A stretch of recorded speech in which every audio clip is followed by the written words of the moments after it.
when we're saying men can endure hardship, we're talking about carrying the burdens of others. Yeah, because if we're talking about basic pain, women have to go through a couple of weeks every month. It's terrible when they finally tell you this whole thing. Some lady sent me a picture, a meme, that said that heart attacks are as painful as peas. You know, like when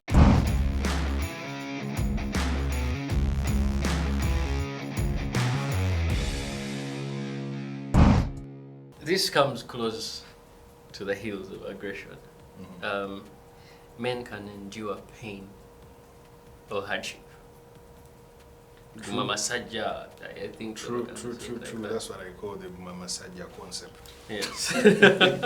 Like men, the level of endurance is,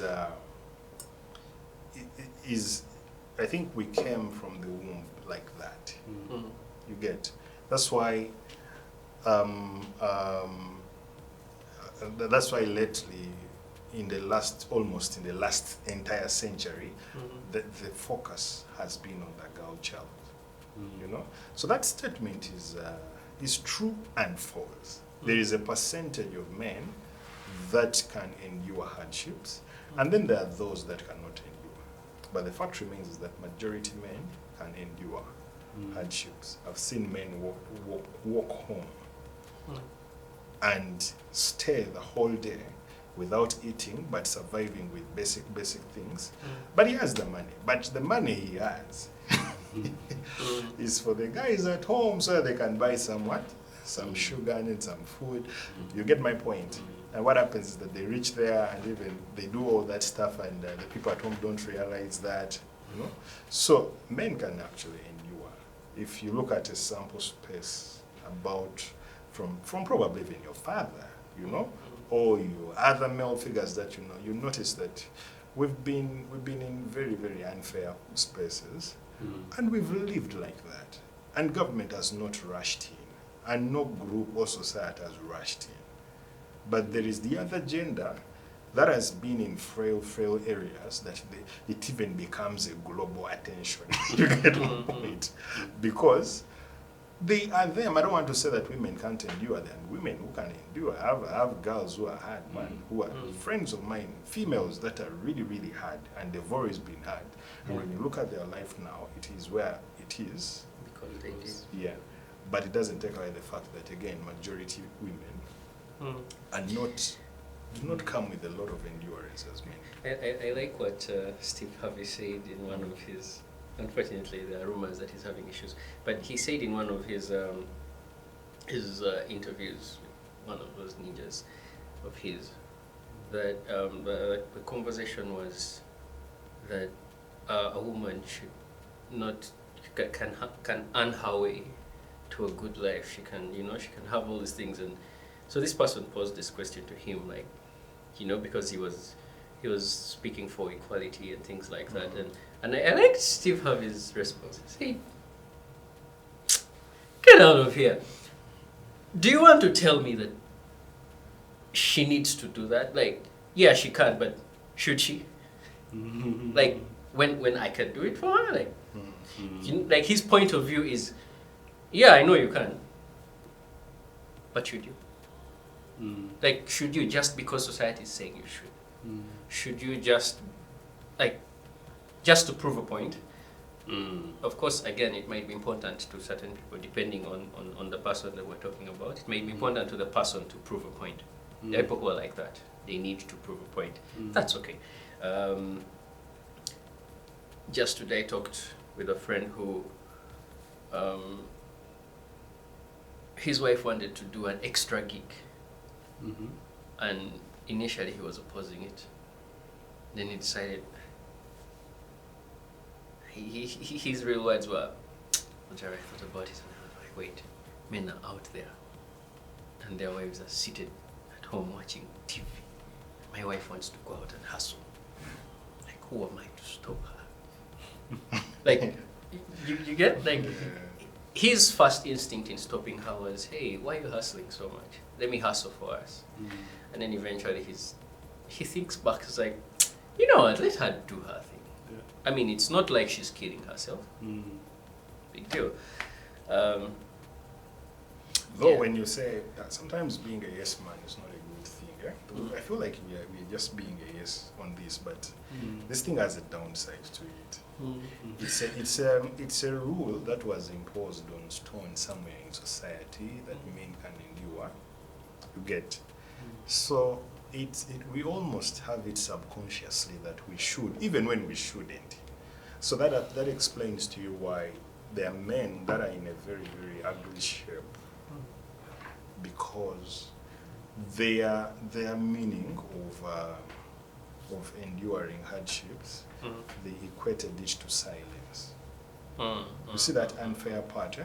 Because how do they, like I'll tell you one thing, that there is something like violence against men, but it's never reported.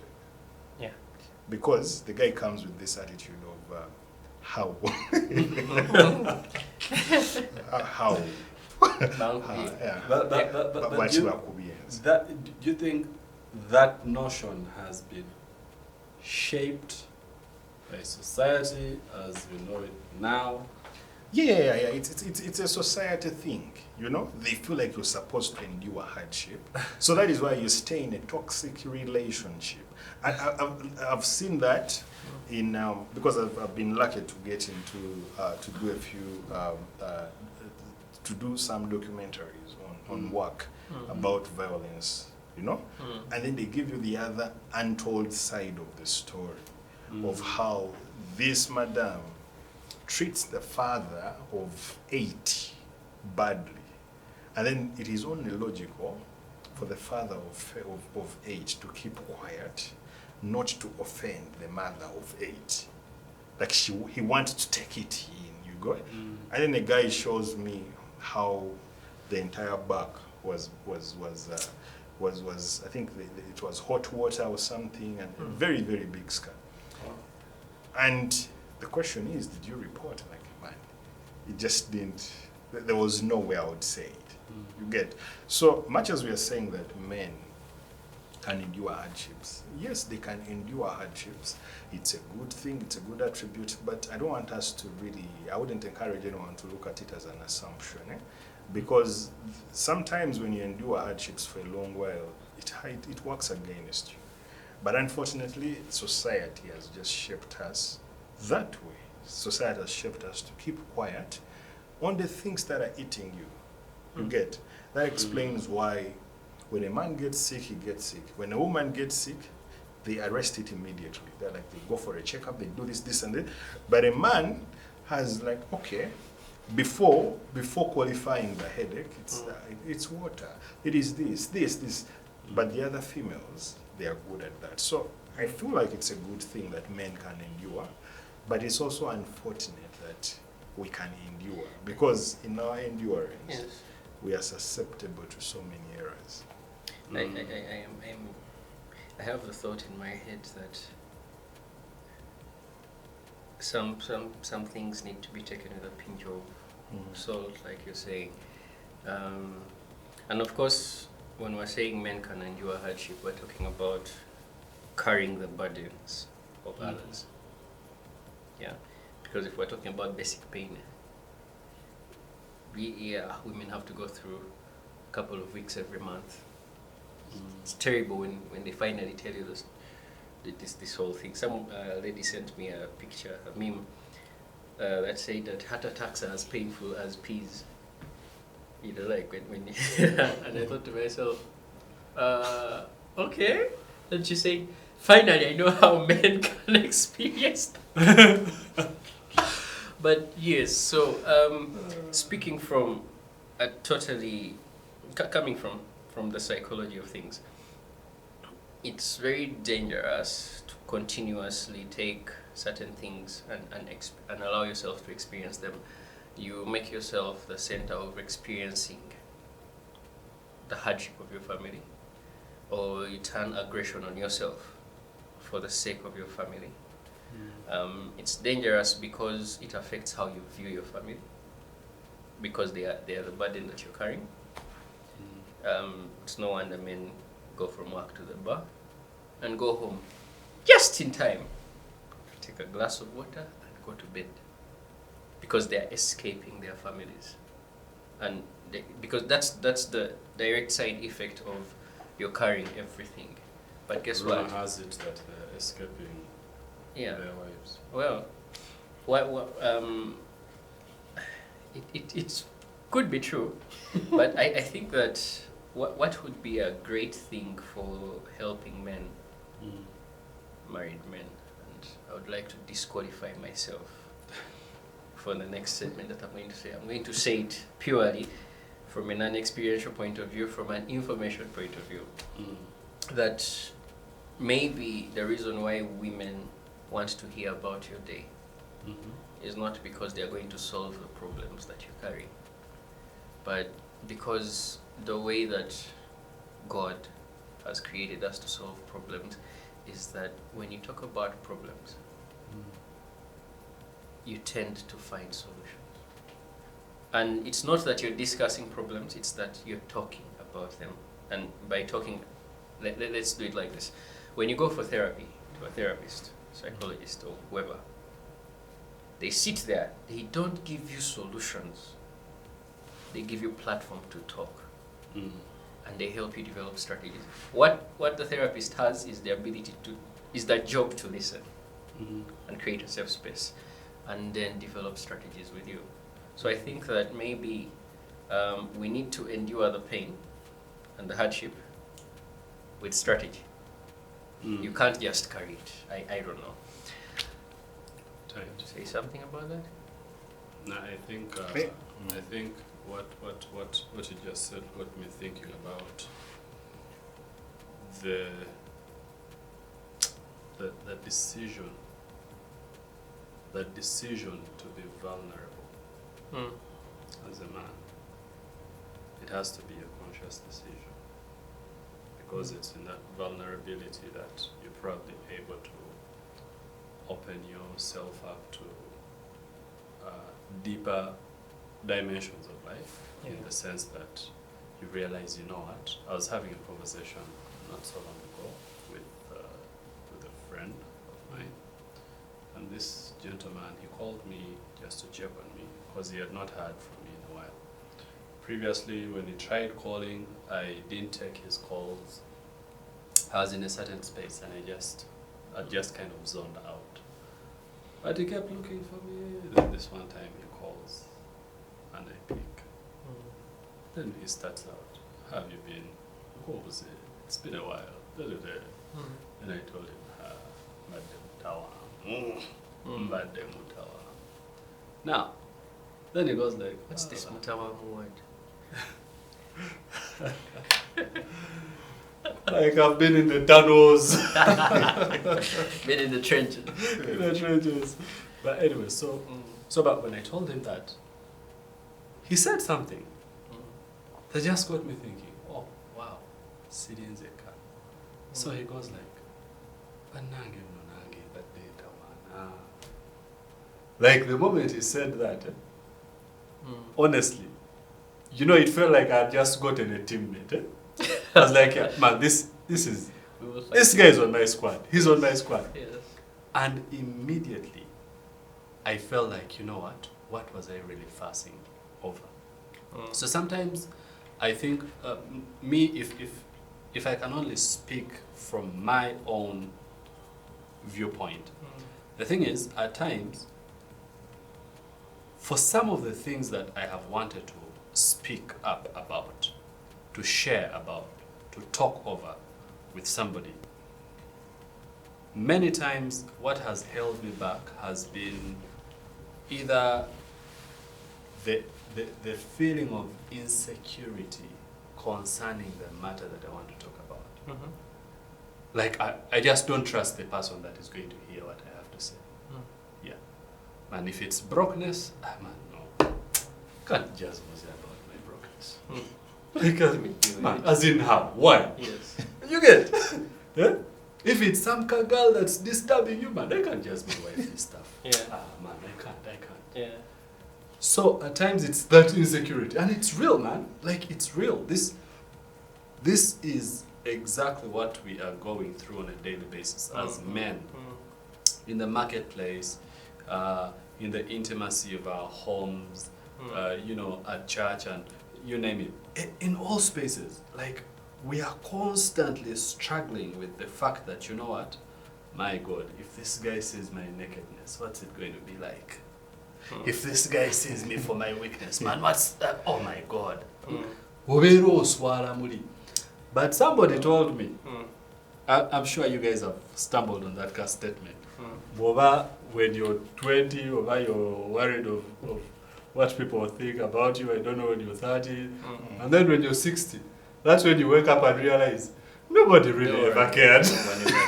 Yeah. Actually, you've been sharing that, and you're just making me think stuff here. That the number one cause of problems, you know, for a man, is the number one source of solution for a man. The number one problem for men is the bongo part of things. It's the logic, the calculativeness, you get. So you know, like you're not going to. As a man, I think we are wired to use the brain more than the heart. Exactly. So you get in your guys, and you first of all scan them through and judge them by their appearance. But then you have stuff you're dealing with, and then you start thinking what they are going to think. Yet you can't do that. You're like, man, if I tell these guys my issues, they're going to. You get my point. So that way, the same logic, the same brain that God gave you, man, this brain has been so useful in bringing me where I am today. You get my point? In making decisions. But at that particular point, that's where the bit of anyone who teaches a man to be vulnerable is doing a good thing. Because our logical ability to approach things is somehow exercised differently. Even when you want to seek help, you want to. You get? When you're mentioning about how you meet this guy and you tell him, and then he gives you his version of the story, and you feel that now the life is fair. You get that's the very reason why we should be opening up. And the interesting thing is, he's not feeling like now it's fair because the other guy is suffering as well. You feel like it, just because you realize, oh, the world is like this. Not because you're celebrating his pain. Exactly. So this is mean, but I'll say that I like it when you're in trouble. Because when you're in trouble, I'm in trouble. It reminds me that I'm not alone. But again, when you achieve certain things that I do not have, I also like that. Because it reminds me that if he did it, then I will do it. Or if he's doing it, so I can get exactly. tracking. So that is why I'm not in a rush to build a house. Okay. But the people who have built, and probably they are my age, when I look at them, I don't feel bad. I feel like he did it, I'll also do it. And that's how the marriage thing started. He did it, I'll also do it. You get? Now, when I find you, who is still renting, Abakubanja, I know that, like a story of my life. You get my point?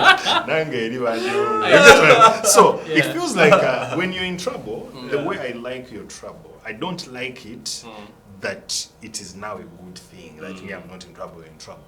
I like it because it just reminds me that I'm not alone. You get my point. We are brothers in the we are trenches. brothers in this entire thing. So, we are fighting for the same thing. After all, I'm not the only one. That's right. It's actually interesting. There's that saying that says misery loves company. But it now becomes easy for you to call that person a second time. I have a friend who I have kept talking to this year because he just told me when I was in a really bad place, I think I told you at some point, I was going through hell. And this guy, I told him the story, and the guy goes, I have nothing to tell you except that was me a couple of years ago. And we kept talking. I kept talking, he kept listening, and we went on with life. I found my way through. There was no good solution. Someone said, I want us to move away from this. But someone said, this is a quote I read from a book that one of those books that I've been reading of recent. And this guy said that the point at which you can walk around naked is the point at which you're ready to find a solution. I don't know. Whatever you think about it. Anyway,